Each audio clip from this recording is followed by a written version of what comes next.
In progress.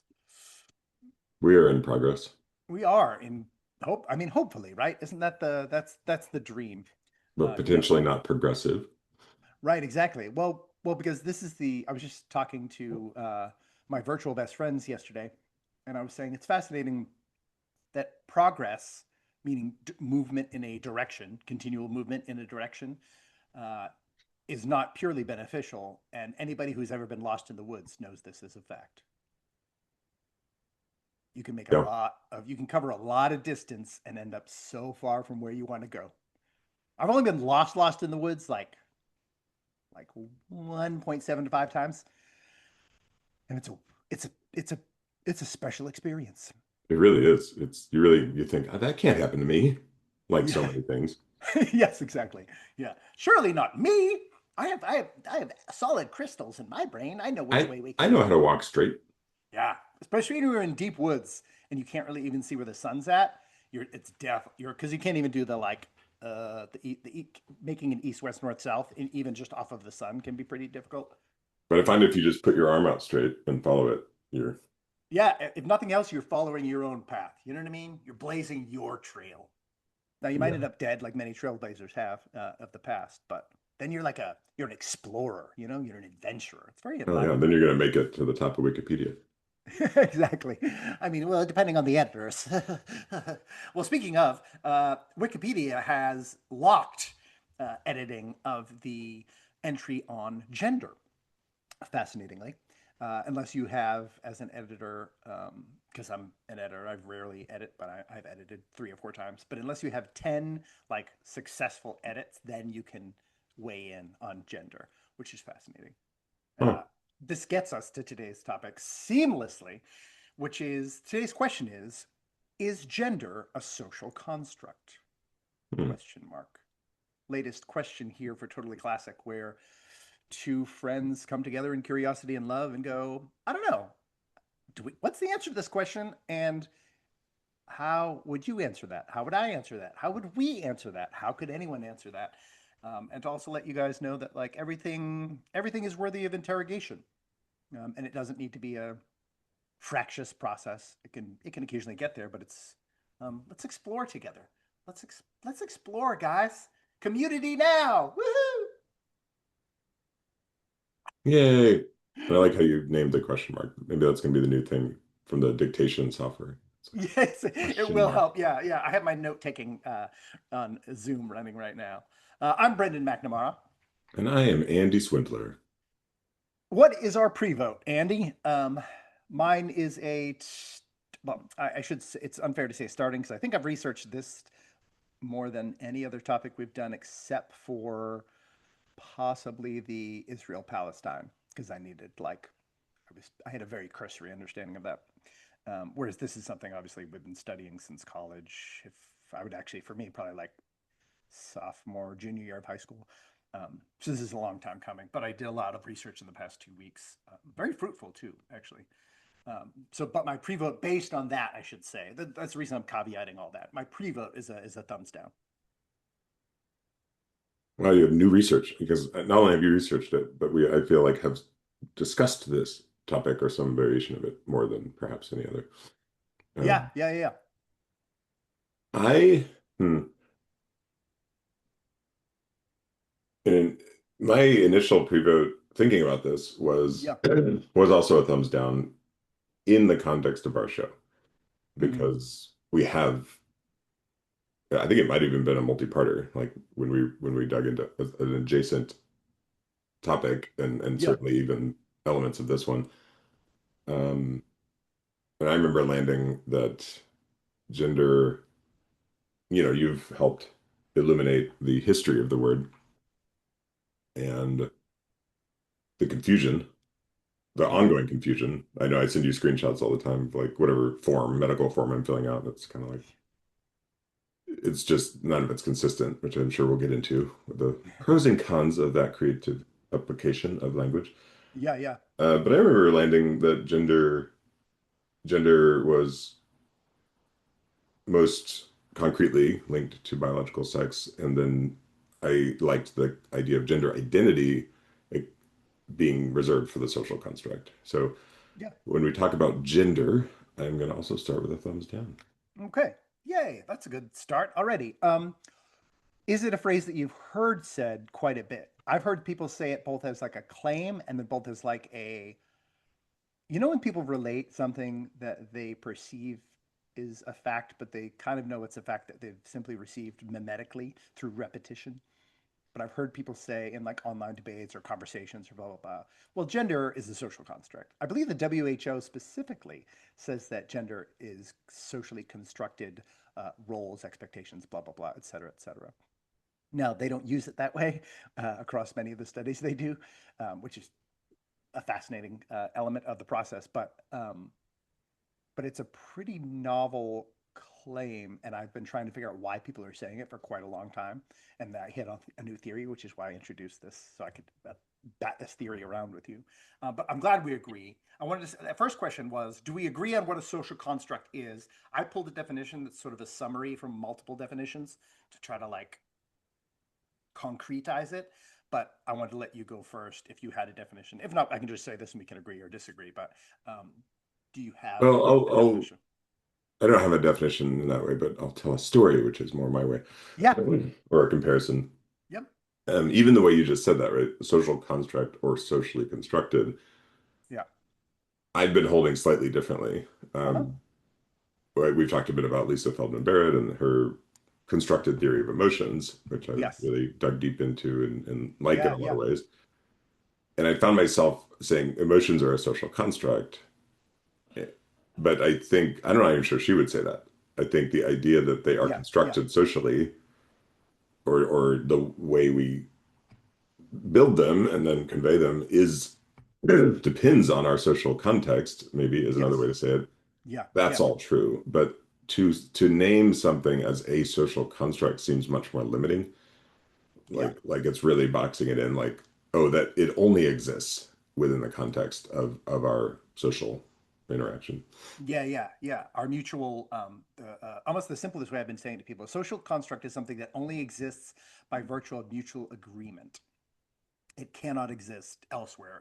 The sort of formal thing is a social construct is an idea, category, sure, it's categories. It's a category or phenomenon that does not exist in the natural world as a biological or physical given, but is instead created, maintained, and given meaning by a society. Does that sound pretty legit? Can you read it again? Yeah, absolutely.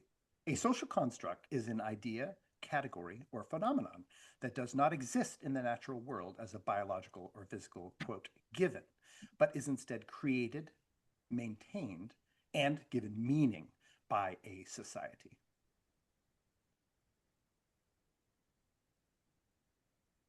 So I would say, Yeah. yeah, I would say that's at least that's kind of how I've understood the term, and at least researching it, I was like, okay, that's probably basically what I was thinking, but I think a little more specific than I would naturally, as I just explained, explain it in short form. I think blending created or given meaning is tricky. That's sort of the dividing line in a way. Yes, yes. Well, that's why they did and. It's a comma, created, comma, maintained, comma, and given meaning. Oh, So I thought it that's was or. Thank you. all. It's all three. I heard what I wanted to hear. Well, yeah, yeah, yeah. No, because if it's an or, all of a sudden we're definitely in like Got it. a whole Created. nother. So Yeah, that's important. Created. yeah. What was it? The full sequence? Maintained. Maintained. Got it. Yep, and given meaning by a society. Yeah. Okay. Got it. Okay. So would we agree? I think generally, did that speak towards what we were both saying? I don't want to proceed in any unfinished Yeah. Yeah. I can factual. roll with Yeah, that. yeah. Okay. So number two,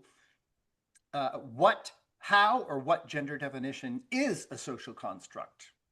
Meaning, we've talked about this extensively, so we can, let me blast through it super fast, but like gender, uh, grammatical, which came from genus, which came from, well, actually, sorry, which came from genre in French, which came from genus in Latin, which came from gen in Proto Indo European, linear in terms of lineage.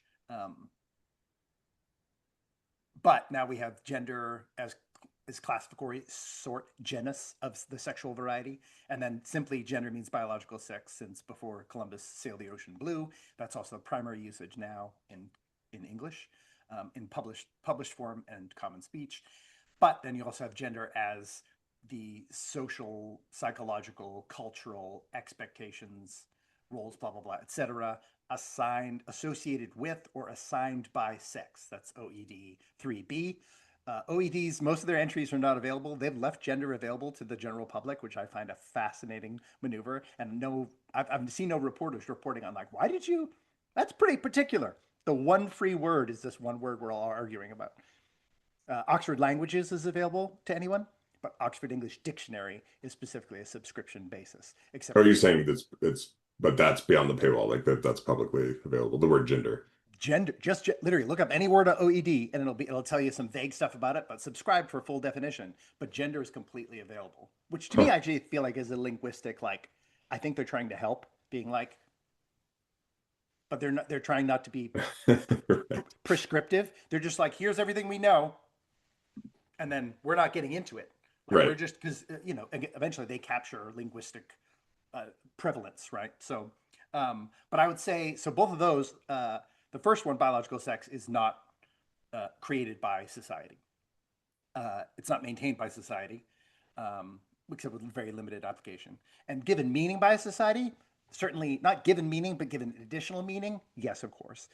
The social one, as near as I can tell, I've tracked this out with a bunch of multiple LLMs to try to check my math, but it's somewhere around less than 5% of the social science definition of gender is contains social constructs. For example, real girls wear pink, or my girls have heard this at school. Girls wear skirts. Period. Now that is a social construct. And that's contained under gender, but that would be about 6 layers, subfields below, meaning like you're talking about gender, sort of gender as reflected in cultural signifiers, as represented cultural signifiers of the fashion variety, as fashion variety color, and then prevalence of those statistics in reality by gender, and then norms statistical, and then norms coercive or maintained, like societal mores. So it contains those things. I think to dispute that would be ridiculous.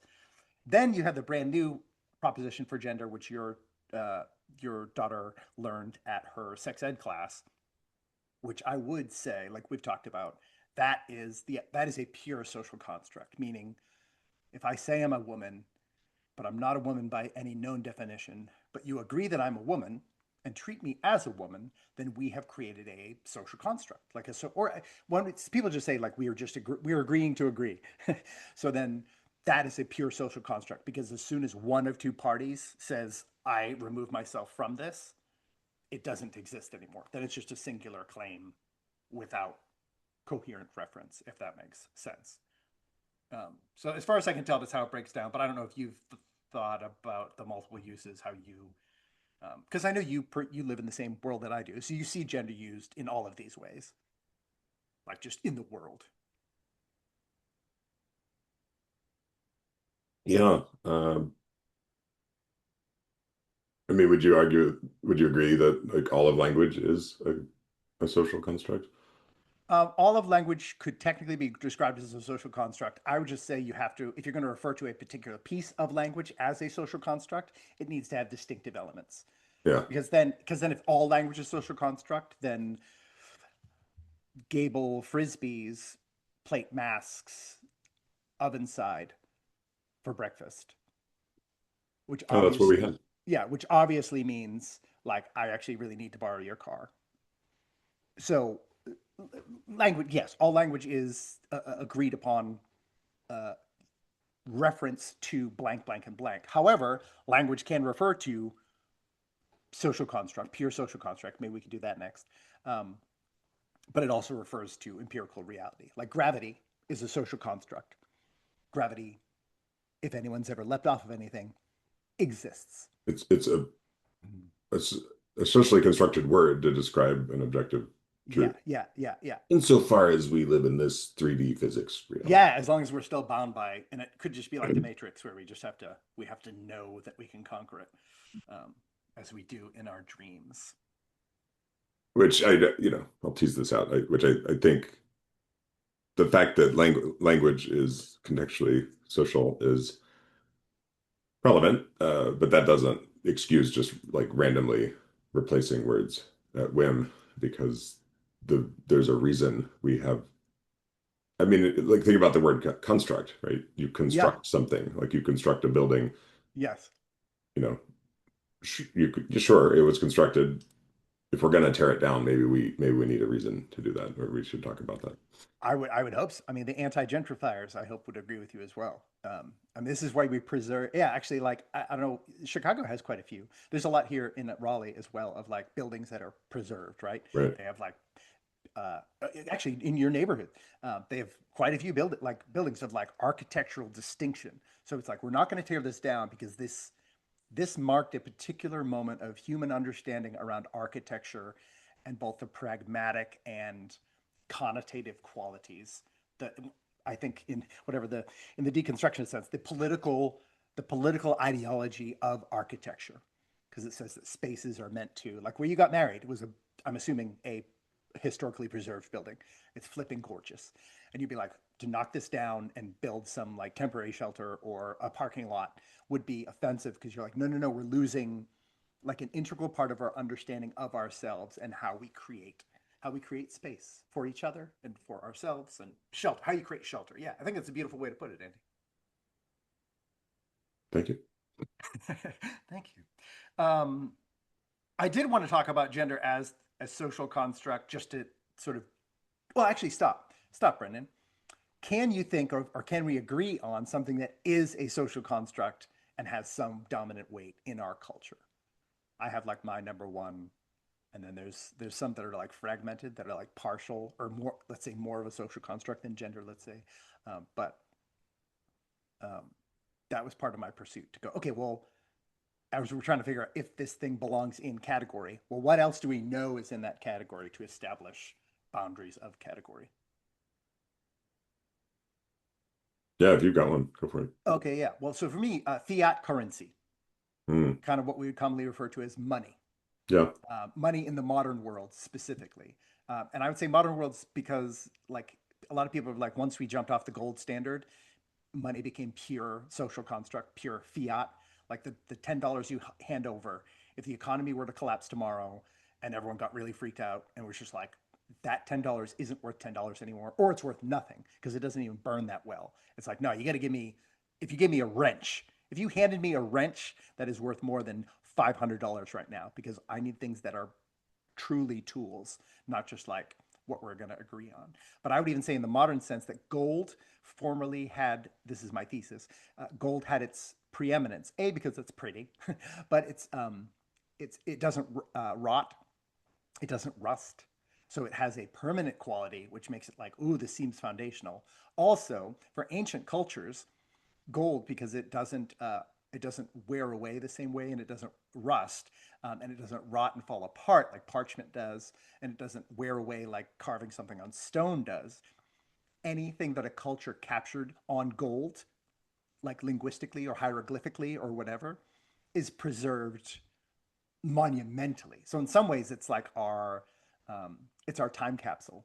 It's like our ability to like, we would send something out written on gold into the stars because we're like, if someone picks it up in 5,000 years, if it's in a relatively hermetically sealed environment, that now paper too, but like if a little bit of moisture gets in, that paper will eventually be destroyed. I think it was a gold record, wasn't it? That we sent out on Yeah, Voyager? yeah, Yeah. yeah, yeah. So gold is eminently valuable as a means of recording information, and recording information is how we either do it orally or on in some sort of written form.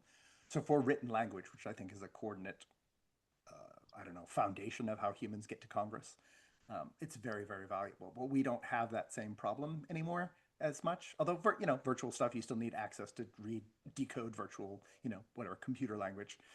So currency or money is a social construct. I handed this $10. I agree it's worth $10. You agree it's worth $10. It has a little sign on it that says someone will validate it for us. So it's sort of then like broadly maintained by the economic system in which we dwell. But money itself, and listen, and I say this as someone who has criticized fiat currency for this for decades. So I'm fully like on board with like, hey, we got to be cautious around social constructs. But to me, that's a good example. That belongs in the category, like right nested in it. Well, my money says in God we trust. So, Right, exactly, exactly. So that when it fails, you're just supposed to read that and be like, I guess we don't have money, but we still have God. Um, but the trust though is the key thing there, right? That's what holds that yes, together. That yes, I trust that you also know what this money means. yeah, Um, that's a good one. I time came up for me broadly, like the Gregorian hmm calendar would be a good sure, example, which has been, yep, more or less divorced of anything connected. The calendars that seem to have more objective meaning are the ones like connected to the stars and yep, whatnot. yep. Moon cycles and yep. Um, and what's really interesting, there's somebody I follow who's a somatic healer, and she talks about this every New Year's. She's like, Gregorian calendar is bullshit. But something happens when at least 3 billion people are all celebrating New Year's at the same time energetically. Yeah, So that's a kind of an interesting example of, we could argue like, oh, that it would be better if we had a different calendar, but you're like, well, we all agree. It's good that we all agreed on that, in that sense. yeah. Similarly, well, and it's funny, even as challenging as capitalism is in so many ways, the fact that I think capitalism is what drives the idea that we like, hopefully a lot of us take a couple weeks off at the end of the year or whatever, or a week or two off, Yeah, in yeah. addition to the holidays. But another time one that's maybe a little closer in and recently celebrated is the 5-day work week. hmm That's maybe a little more interesting to turn around in our hands because we just celebrated here in America the 100-year anniversary of the 5-day work week.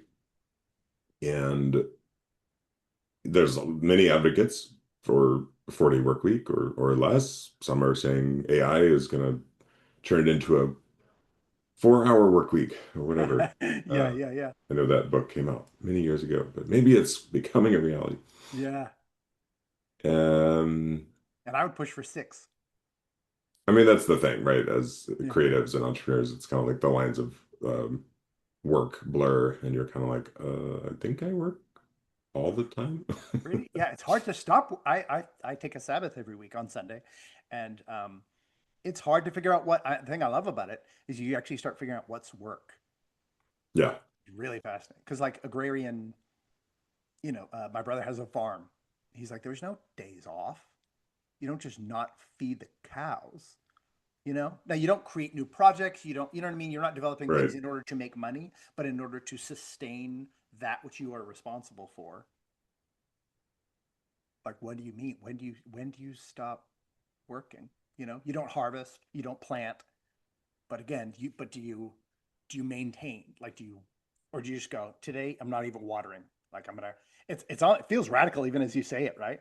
Like, I'm not gonna maintain I'm not gonna eat, I'm not gonna drink, I'm not, whatever you might be like, I'm gonna abstain from. Um, Yeah, and yet I absolutely celebrate giving the average laborer like a weekend. Like that was a yes, radical yeah, shift that worked out well, I think. Um, and I yeah, think, well, yeah, in terms of monopolizing people's time, holy cow, yes. right. Yeah. Okay, so I think that's good. And actually, yours leads me to the thing I've been questioning lately too, which I was trying to figure out if age has social construct elements, weight has social construct elements. Age, everyone's like, not Sure. everyone, but like it is not uncommon to hear someone be like, "Well, I just turned 65." I'm telling you, inside, I'm still 27. I haven't I haven't even hit my 30s yet. I like that like I know inside my real age. Age ain't nothing but a number. Getting down ain't nothing but a thing. And we also have in our culture, young things are cool, old things are like not so great. You know what I mean? We have all these like associations that are given meaning around age.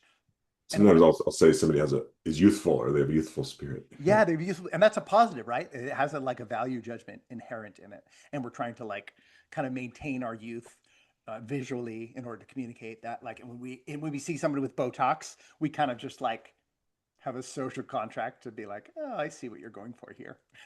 You want to look 45 and you're 65 or whatever. Um, Which I do try to not feed that because I think, yeah, that I mean it's tricky. I don't know. That's a really good example, actually. It's funny that I don't think yeah, that's come up before because that actually has maybe more bearing on gender than a lot of other things we've tried to compare it to. Hmm. Because there's Yeah. obviously this subjective time Yeah. measurement, and then there's all the other stuff that goes into it. So much other stuff. Well, I've used it because I've had conversations with people about the transgender thing on IDs. And I was like, well, the problem this opens up myriad, there's like six, but one of them is Christians are born again. That is like fundamental to our internal state, internal, temporal, and eternal state. So it's truer than our birth date or whatever to Christians. However, if Christians wanted to put that on their license, I would say they're not allowed to do it because Like the as your birth date. yeah, that's my date because that's when I was born. That's when I was born again. So for me, that's really when my life truly began eternally, according to a system I can reference, a system that has exhaustive documentation over thousands of years Yeah. at this point. So, but at the same time, I'm like, well, but no, but that's not what we're tracking here. Like for shared Congress, like I wouldn't allow it. And so, and I looked up, I was like, well, wait, what about could they prove how close can science prove your gender? And it's 99.98% certain. There's 0.018, DSD, what is it, ovotesticular DSD, which means you have both like gametic tissue for ovum and gametic tissue for sperm production. Um, and there's truly like a 0.018 where like we don't really know how to classify this person. In which case, fascinatingly, gender identity might become useful at that point, especially for that like very small group of people, because we're kind of like we can't figure it out. But I was like, what about age? Like, how good is age at telling? Age is worse. Age is like confidence interval scientifically. It can vary anywhere from like 2 to 6 up to like 20 years, which means like if you claimed an age and someone was like, well, let's prove it. Well, you could prove it with a document, but a document doesn't prove anything. So like, well, we could test you, but because people age, their bodies age so differently depending on what we eat, what sort of work we do, what sort of stress level we're under, what our genetic preconditions might be. Age varies very, very widely. So it's been fascinating to me that people have treated gender as though it's more flexible than age, when age is actually more flexible, even objectively, from the very like, if you're going to go down to the substrate. Um, and so age, I think time is really good because it's Yeah, and different. all things other than here's your birth certificate and this is the date, and Yeah, we live in linear time, and that's that. yeah, yeah, yeah. It's So it's fascinating. This just came up because I was doing a bunch of research for Kogo to try to dig even deeper into the actual studies. Thank you, Brendan McNamara, yay. for and there really are some good studies about the impact, the physiological like health impacts of conflict in marriage mostly, but in Yeah, yeah, relationship. And it's, using Claude to synthesize some of that because for me, I'm not a researcher. I'm like boiling it down to a pitch deck, so I just need like one sentence, and yeah. which is in You some got ways harder, right? It's like, oh, here's this huge research paper. yeah, And in one of the cases, there was evidence of like increased heart disease and yeah, all these factors, and Claude simplified it into you age faster. yeah. And I pushed back and I was like, because Well, I am really sensitive to ageism. I have some friends who are like really focused on that. And, yeah, maybe I'm in my 40s, so I'm a little more sensitive to it yeah, for yeah, myself. But gosh, I mean, related to gender or sex, like, yeah, I mean, God, we could do a whole show on like just age, the intersection of yep. age and gender for men and women. Oh, But it's huge. but anyway, I pushed back and I was like, well, isn't that a bit ageist? Or Yeah. isn't that a first of all, I don't think that's what the study actually said. It didn't name like Yes. premature aging or accelerating aging. That was like Claude's, and I get it, right? That is a way Yes. to sort of put all of Yep. those factors into one very short thing. But we Yeah. ended Yeah. up changing it. So I was like, I don't know. Mm. Yeah. But it's bad. Well, like I always think about it with presidents, right? That people love, especially in the internet age, that you track first year to last year by the gray hairs on the head of George W. Yeah. Bush or Obama or Oh, the whatever. before and afters of Obama was like, Dang! It was like, dude, you ate. And so, like, visually, yes, you would say, dude, you aged 20 years in 8 years. Like, yeah, that was you. Whatever the opposite of hypersleep is, or whatever, like cryosleep, that's what you did. And so, likewise, that's also scientifically like how inaccurate aging is. when I'm showing my teeth, for anybody who's listening, I have small teeth.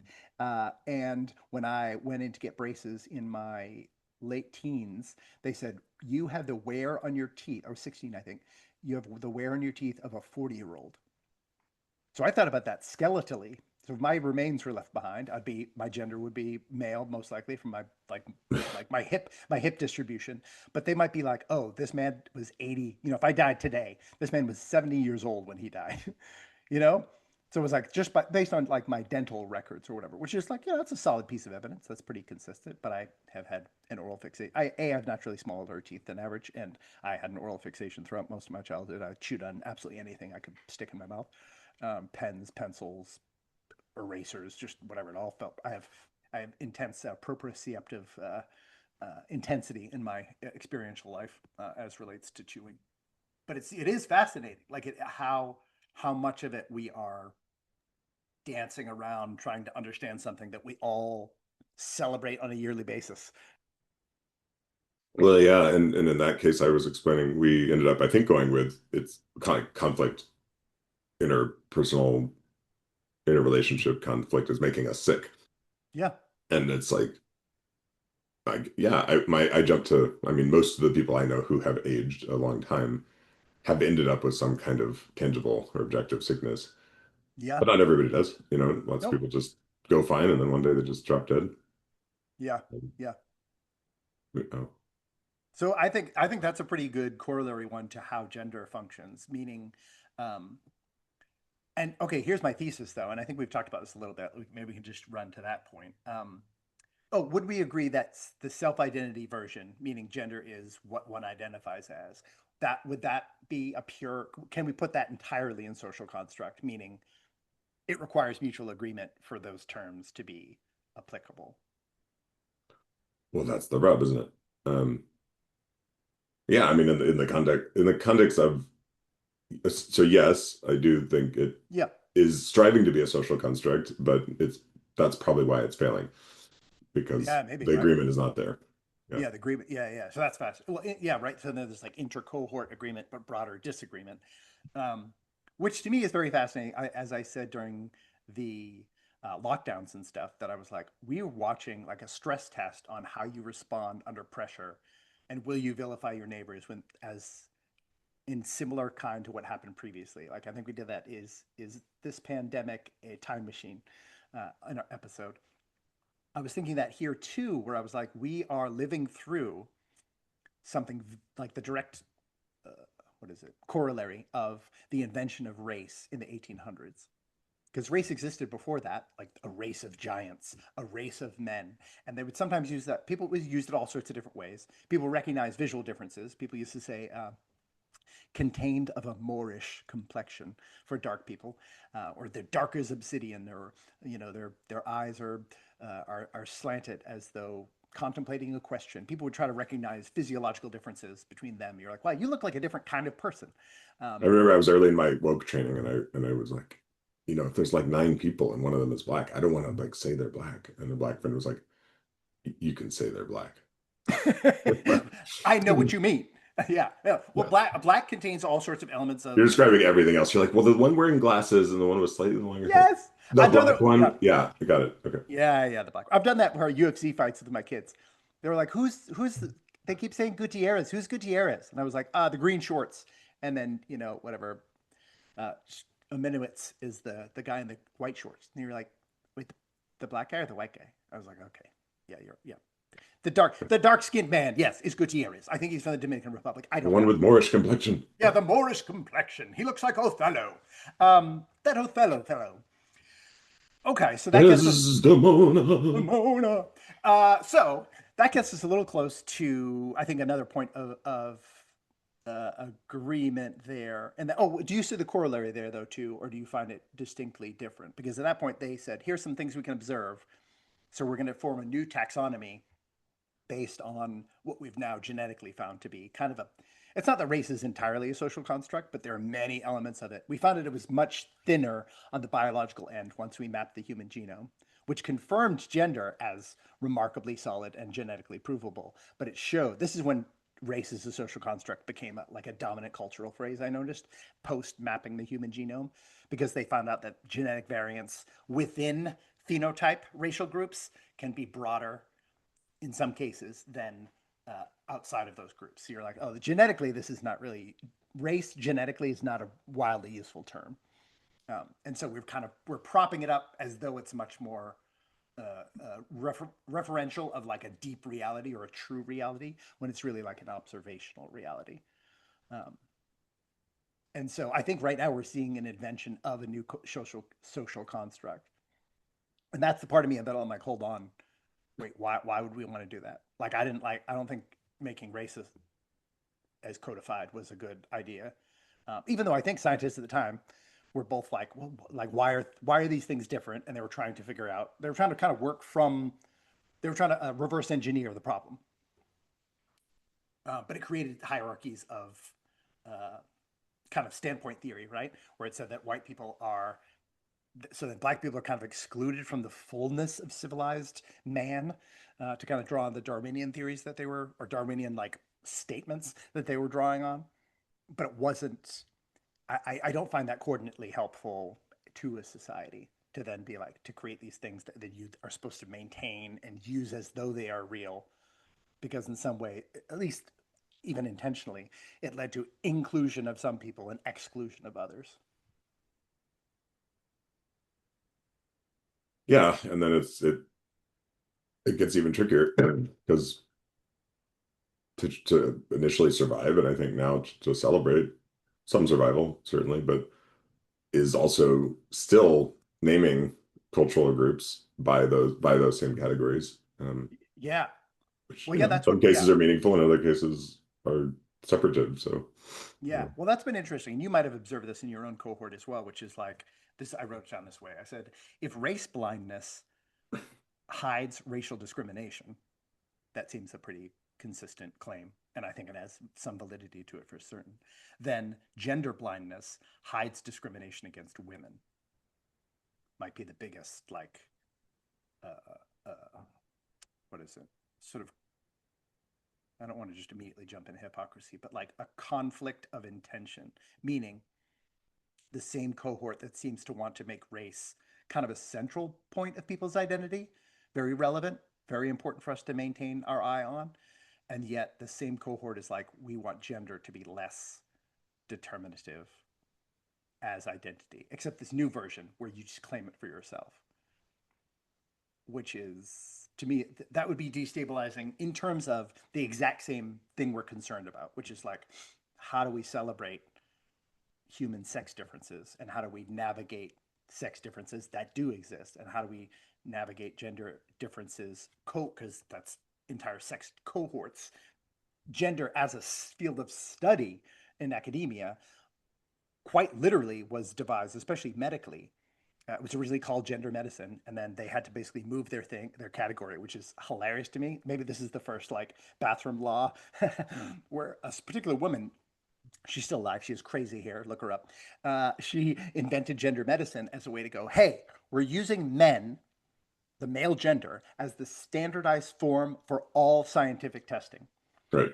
That doesn't make physiological sense. That's a 50-50 operation. You should mix it up, y'all. And so she was like, we need to study women. And it's especially, it still continues now in pharmacology and testing drugs, like the COVID vaccine or whatever, is gender binned, because you're like, we have to see how, when you inject this into a woman, are there differences that are psychological? Are there differences that will produce mental health problems? There are biological ones, meaning will liver failure recur more in women? We saw with the COVID vaccine for teenage boys, the myocarditis rate was really inordinately high. For what was that, like 16 to 19, something like that, 14 to 19. We need gender specific, and now it's called gender specific medicine, is that whole field. But we need that in order to track differences. And that's how the WHO, the UN uses it: gender disparity, gender pay disparity, gender violence disparities. So if we become blind to it, we're like, it's not, it's just a thing, it doesn't really exist, then we lose the capacity to evaluate, to celebrate difference and evaluate difference. across Yeah, and I think that's the genders. strongest argument. I know we referenced Rowling a few times, who's Sure. unpopular in many circles, but that seems to be the thing she's fighting for. Yeah. Um, is is women? Like let's not lose sight of women. And you've cited, I think maybe even in the last episode, you view them as over a long arc of history, like the most oppressed group generally. So it's like, Pretty. oh, is this yet another form of that? This is a funny anecdote that just in the last couple of days, my Yeah. stepdaughter was asking why we have gendered vitamins. Yeah. Yeah. And I was like, good question. I I'm a little cynical about that because there's a lot of stuff we gender, and actually there have been studies on like the pink razors like cost $1 more or whatever. In Yeah. certain categories, it's just sort of Yeah. ridiculous how capitalism has grabbed onto gender, and Yeah. Supply obviously and demand, kids' man. toys and all that sort of stuff. Yeah. But but anyway, I don't know. I hope this was a good enough answer. So my answer was, well, we have different needs biologically. We have different hormones, different, I don't know. It wasn't like a great answer, but I guess for a 10-year-old, it was hopefully good enough. And that's, yeah, obviously, I don't know that I named the word gender or sex. I think we were just saying like men and women. Yeah. Um, but Well, it's the same terminology, which is, I think, why a lot of people are. so yeah, I feel like I'm not completing my thoughts. So my cynicism is that some of that is overdone. Like, Sure. could I take my wife's vitamins and probably not die? I bet you I Yes. could. Yes, for sure. Um, do I have heard that women may tend to have an iron deficiency, for example? Are there Yeah. certain Yep. things we've measured that Yep. it's like, hey, women need more of this or Yeah. or, Bone or more density. calcium or whatever. Yeah. Calcium Yeah, is huge for women, especially once past 40. yeah. So Yeah. So that's becomes say like, ooh, this is an interesting thing about pursuing social construct. I'm trying to think too. Then, like, what is though? This is the final rub. So let's say I put gender identity, meaning one's inner sense of subjective sense of self. Well, actually, tell me if you believe this is accurate. My apprehension presently of gender identity, it is actually specifically about a subjective sense of self. It can be permanent, impermanent. It kind of doesn't matter, honestly. A lot of people make it persistent, but I was like, I don't think we need to even do that. I think you're allowed to just have it for 4 seconds if you want to. But it's a subjective sense of self about one's subjective evaluation of a category. I think is actually a necessary element that people are forgetting. There's like, it's a double subjective, meaning I identify as a woman, and then often you're like, well, what's a woman? Anyone who identifies as a woman. Okay, that's circular. We can't use that. Woman then can have lots of meanings, meaning like a real woman is strong in the courtroom and soft in the bedroom or whatever. You know what I mean? A freak in the sheets and a saint in the streets.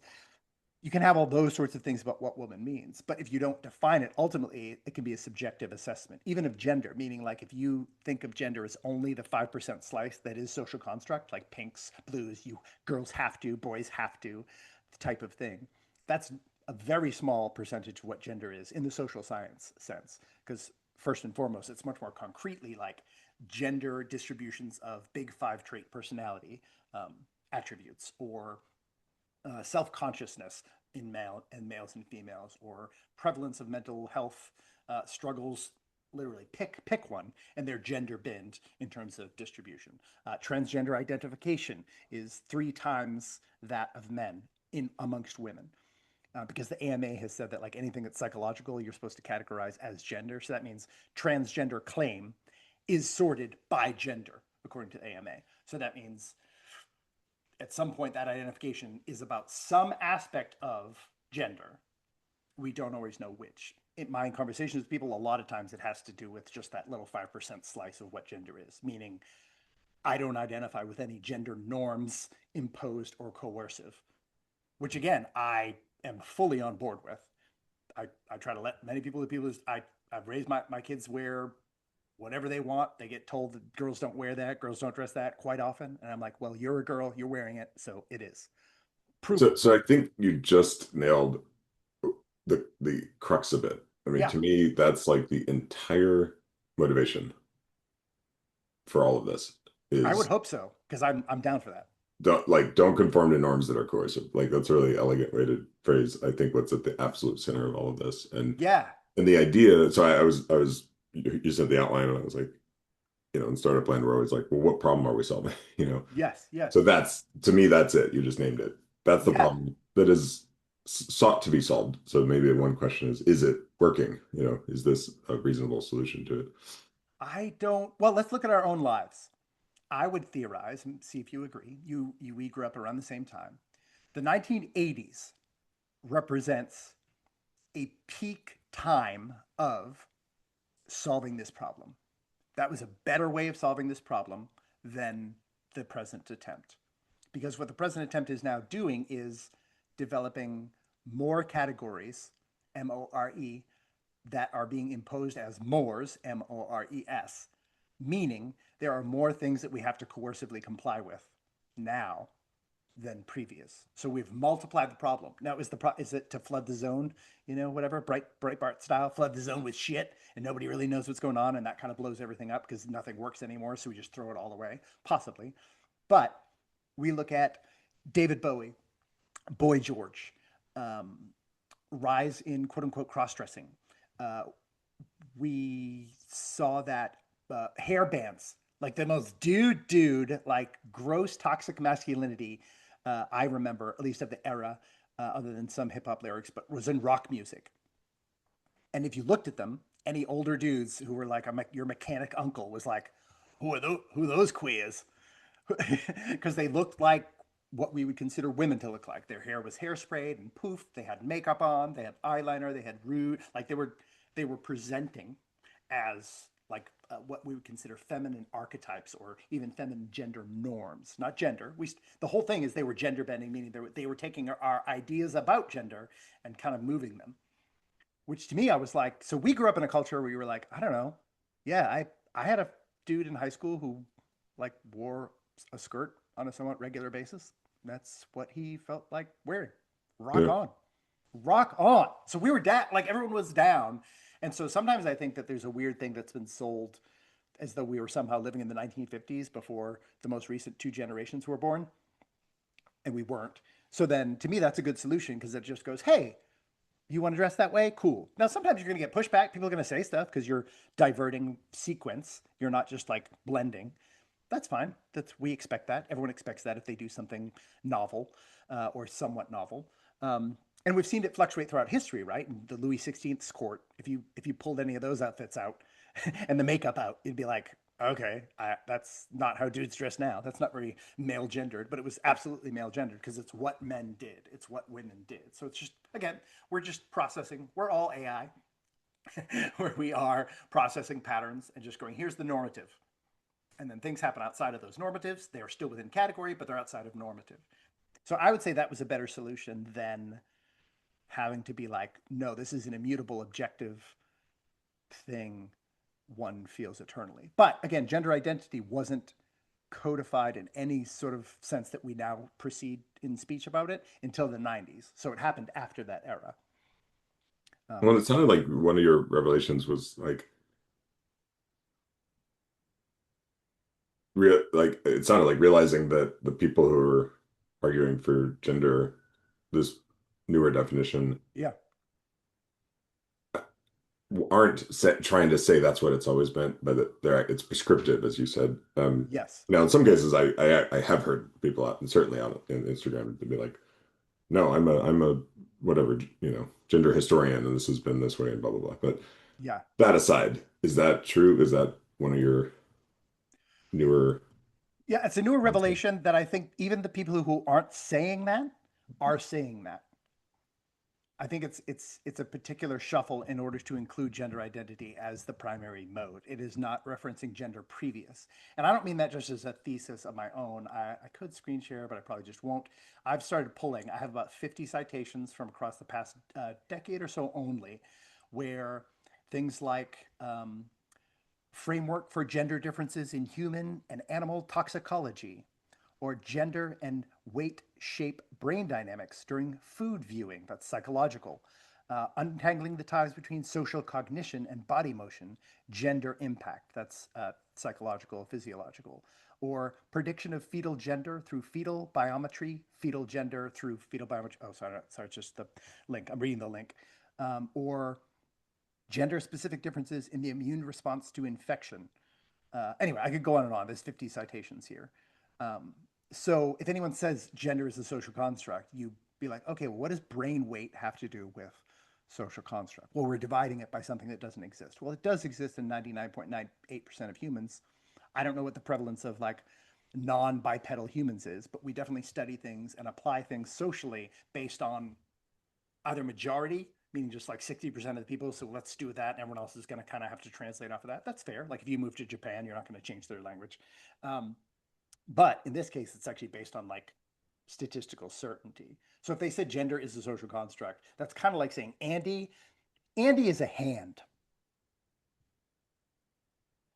right? Your hand is how you do so much stuff, right? That's how you operatively move in the world. So I think a lot of people might, that's where they interact with gender in their life, right? A lot of times might be in terms of imposition. Like that's how they feel it is just like a crushing force of reality or whatever. Some similar to age, right? Age feels like, oh, I'm this age, I have to be this way now. But you're not. You could say if you move something with your hand, you said, who did that? Andy did it. You don't say Andy's hand did it. So there's some looseness there. But you wouldn't say Andy is a hand. Like Andy has a hand and uses his hand. An alien who abducted me and studied me might think my hand was the most important part of me. Yeah. Yes, exactly right, and be like, this is where their brain. They're like an octopus. This is where their brain lives, like in their reaction, in their But manipulation of the world. he also said something I want to pull out, which that Yeah, people may perceive gender as this crushing force of reality. And yeah, that I think again ties to that problem on a few levels, right? Like yeah, I mean that at the transgender level, the folks I know, I've heard it described like I was born into this body, and it's never felt right, or some version of that. yeah, Forgive me for paraphrasing, but the linguistic side takes us to the yeah. pronouns, right? And I just this has been alive for me in the last few days, even just sort of just noticing, just gently noticing, like Yep. in the English generally, especially American English, has nothing on the Romance languages. They literally split words in half.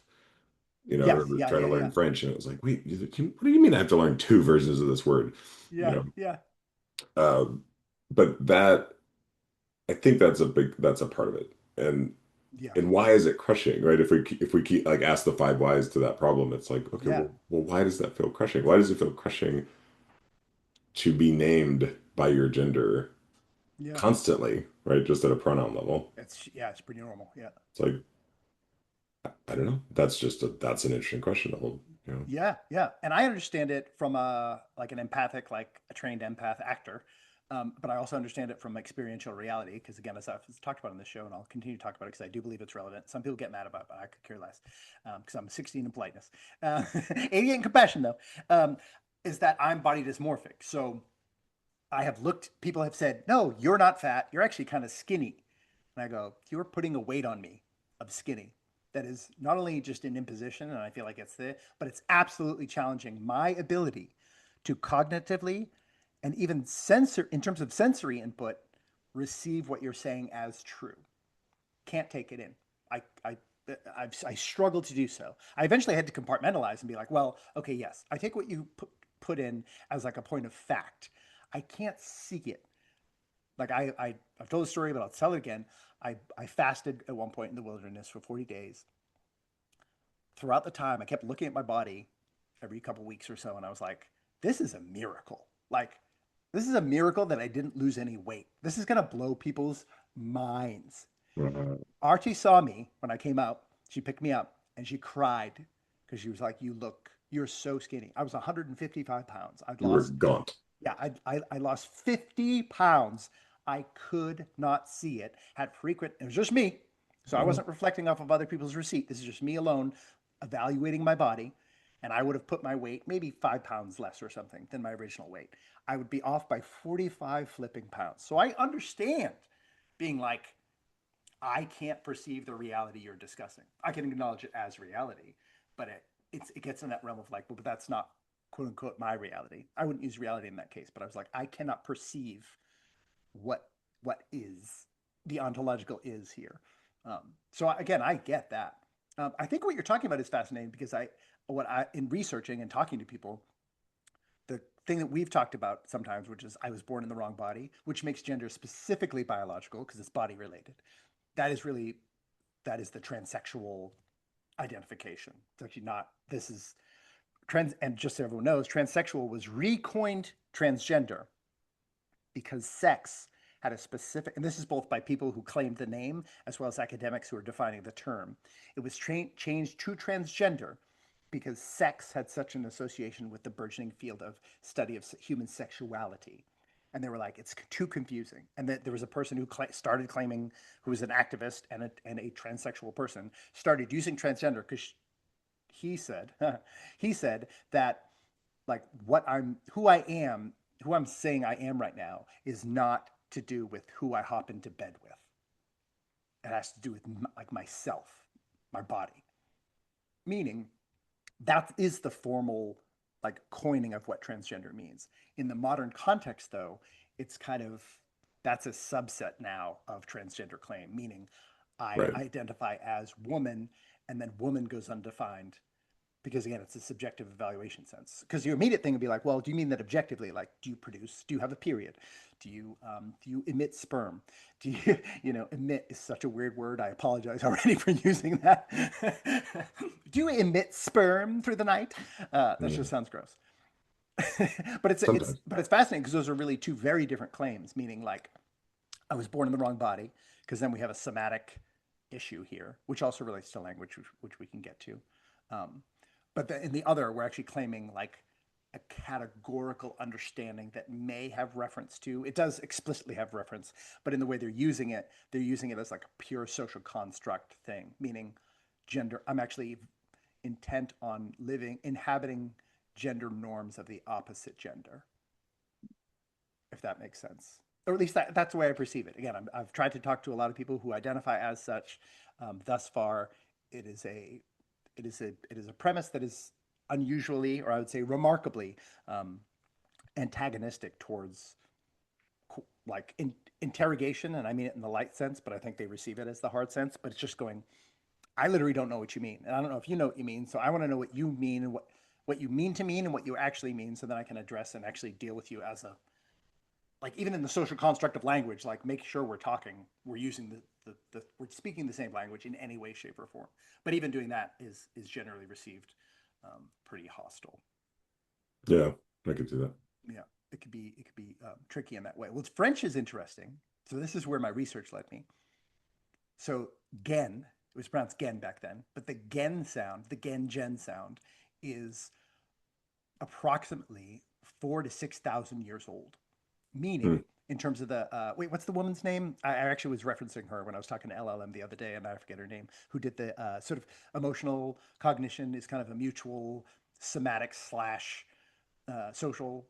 But Lisa Feldman Barrett? Yes, Lisa Yeah. Feldman Barrett. So her work has actually been interesting to me because I've been applying it to the somatic understanding of language because we feel different sounds differently and we have associations with sound. Now, the sound gen or gen has been used in the human experience for 6,000 years to mean type by sex. In the old PIE, Proto Indo European, which is reconstructed mother language of dozens of languages, Germanic, English, um, Sanskrit, it literally like permeates a whole huge swath of human culture, and it's specifically in the English lineage, and we're talking about English here. And because of the English use of gender to mean sex categories as a scientific endeavor, which has taken place over centuries, it is actually distributed that gen sound uh, internationally, globally. So it's a global association, but very specific in this lineage, about 6,000 years, to where even the French, like you were saying, or gendered languages idea, calling them that, came from this same premise. Meaning, when they say masculine and feminine, that's not a vague association. They're making a direct reference to we used biological sorting as a means of understanding our language. And even the OED says for gender grammatical, roughly approximating masculine and feminine qualities. So very French, for example, uses genre or gendre, which came from genus, which was kind, type. And then all three of those, even before it came to gender in English, um, were sex specific. And gen slash gen specifically, built in, it literally means kind, by birth, by begetting. Now, let me just clarify that for people listening. I grew up in the Bible, so blah, blah, blah, begat, blah, blah, blah. There's a whole bunch of Bible passages that a lot of people find boring because it's just like a list of begettings. Begetting means male contribution to reproduction. Men beget people of various genders. Women birth people of various genders. So birth and begetting is specifically male reproduction, female reproduction, kind. For 6,000 years, our bodies as humans have absorbed this sound and organized our concepts of the material, objective, biological reality of men and women being different according to this sound. Meaning, the cognitive disruption then of breaking a sound that's older than happy, sad, sex. We've been using it in English since before Columbus sailed the ocean blue. That concept might, this is my thesis, might permeate our bodies and our somatic understanding of sound, like even just the vibration that that sound makes touches our bodies and tells us information of an essential variety. Especially, I would say, especially for women, because men are more rapacious physically. So women are slightly more endangered than men on average across all distributions. It's one of the benefits of studying gender, is finding that out. Although I think most people knew it already. So I'm even curious that like taking away gender, meaning sex, that's deeper, more resonant, more biologically real than even, for example, than emotion, than emotional states.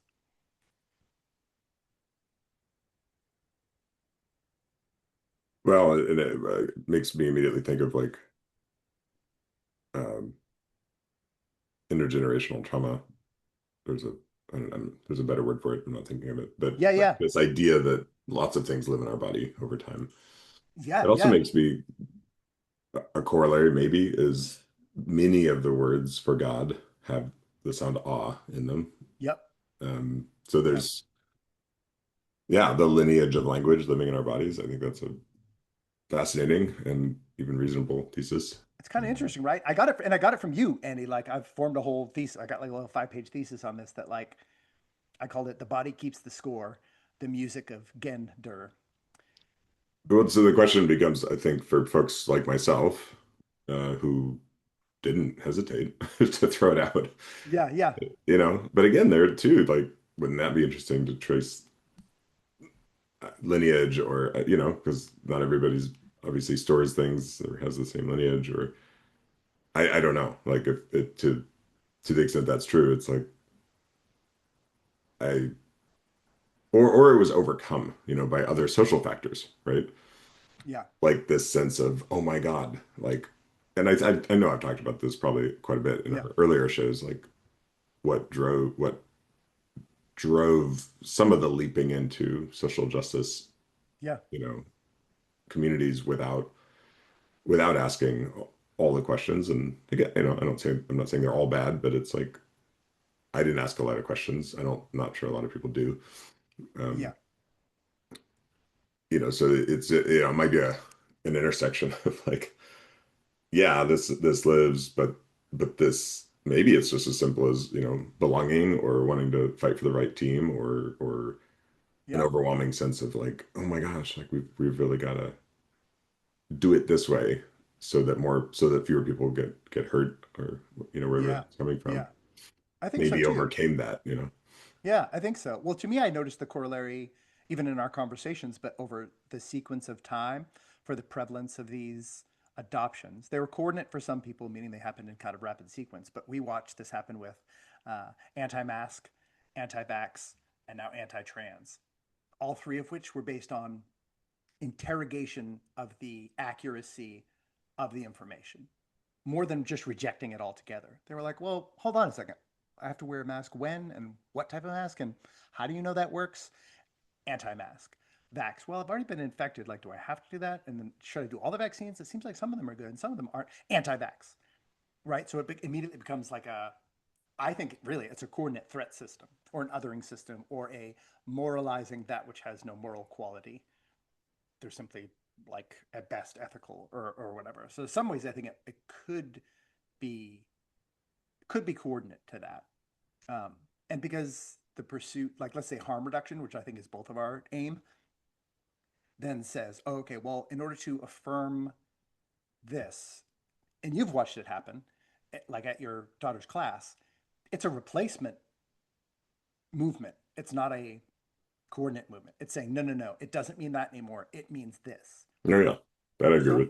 so then it's again, this is I would why I call it colonialism because it has lived in this territory for 6,000 years. And then it's saying, no, this, let's say 1% in this case, because 1 to 3% is kind of what we're talking about. It says, no, I need this territory. This territory is mine now too. And then it doesn't even just say two, it says, this territory doesn't belong there anymore. This territory is ours.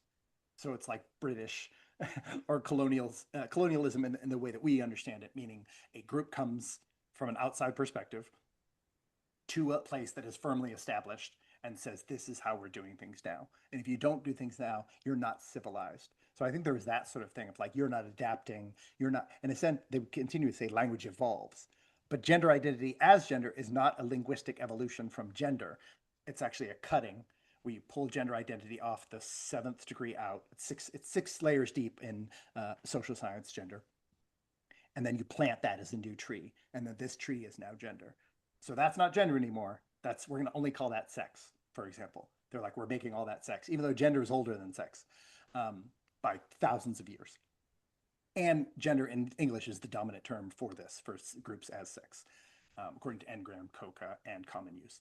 So it's actually a replanting. And it's basically saying, but this, you've noticed this too in the progressive movement, it is a deconstructionist movement, meaning it's like, let's tear down anything that hegemonic forces have used to impose oppressive tactics on anyone. Let's destroy them all, except race. They're reifying race, so I don't understand that, but whatever. Um, so I think it's intentionally destructive and trying to build something out of the ashes in a way, if that makes sense. Which sounds exciting, right? Because then you're tearing down bad stuff. I just don't think I don't think gender is bad. I think 5% of gender is maladaptive and maybe not even maladaptive, honestly. Like I don't even think gender norms, coercive gender norms are bad in and of themselves, but it's when it gets, I think, deep into the coercion, meaning you can say those things. Girls wear pink, girls wear skirts. Sure, that's more true than not, but it doesn't mean you have to do that too. I think that's where it really gets into a that's where the oppression gets weaponized. And but I'm seeing the same thing with gender as self-identity because it's the same thing. We're saying no, this is imposed upon you coercively, and if you don't comply with it, you can be punished legally. Which at least you and I have not lived in an era where anyone could be punished legally for like a man, quote unquote, dressing like a woman. Yes, thankfully. Yeah. So yeah, I would. So then that's the kind of fascinating thing is like, and then maybe I would ask your because I've interrogated it obviously here, but like, how would that? Is there any way in which that would be maximally beneficial to all people to reject the 99% use of this term that we've had for 6,000 years in our bodies and in the music of ourselves? Like the body keeps the score is not just intergenerational trauma, it's also intergenerational benefit, meaning like we innately recognize water as a giving thing, you know, it's a life-giving thing, that sort of thing. But it also has pattern over time to mean like this is, we take the music of gender in before we even take in the meaning into our bodies and we know where that puts us, where that puts other people.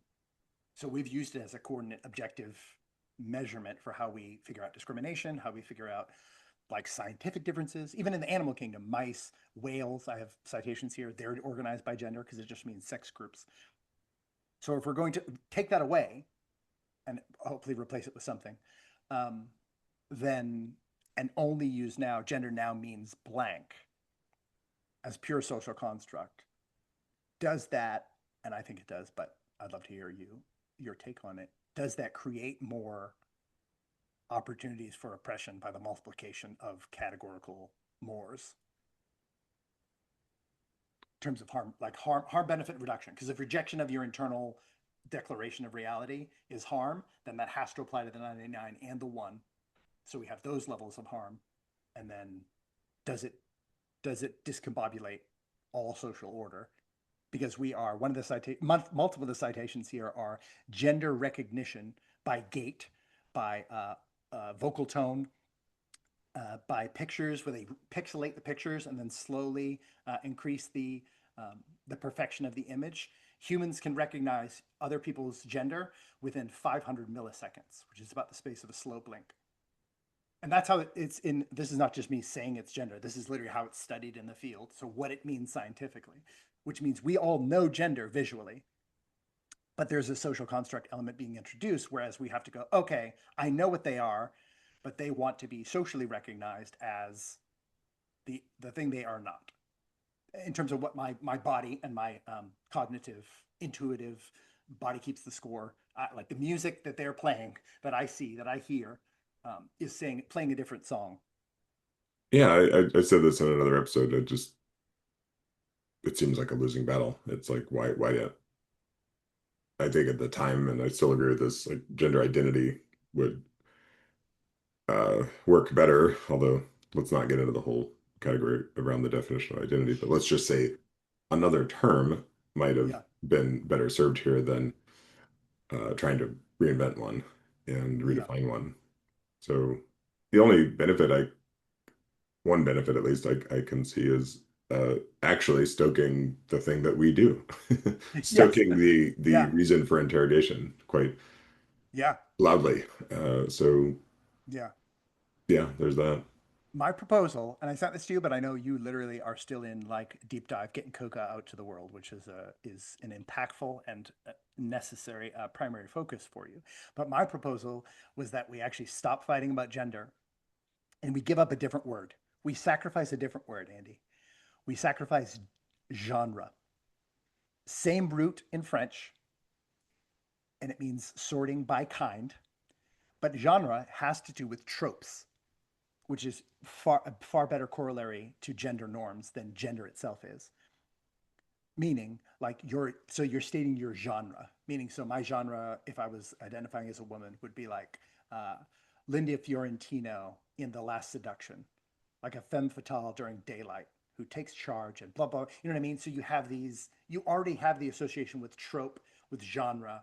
We already use it, um, and to me, it's actually a more it's a more direct line from genre to gender identity, except for those specifically body based. But that I think you could just can go back to calling it transsexualism, um, or just call it transgenderism and keep gender to meaning gender or whatever. Anyway, that's my proposed alternative. That I was like, this could be the bridge between the two, where let's stop fighting over the word and let's use this word because I think it better describes what most people are associating with.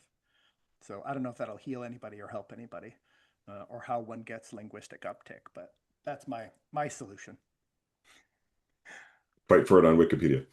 Yeah, exactly, exactly. You're gonna have a new entry. Um, so, well, we pre-voted thumbs down. I don't know if we changed that at all. I remain the thumbs down that gender is not a social construct, although gender identity as primary information to establish gender is 100% a social construct. I just don't think we need any more social constructs in our society. Yeah, I'm going to remain a thumbs down. I thought this was going to be the shortest episode ever, but of course, there's always more to unpack and unlayer and untangle and Yeah. all the things. Well, thanks for exploring with me. Thank you. I've learned a lot today, and as always, and love you, Love you. and see you soon. Mwah.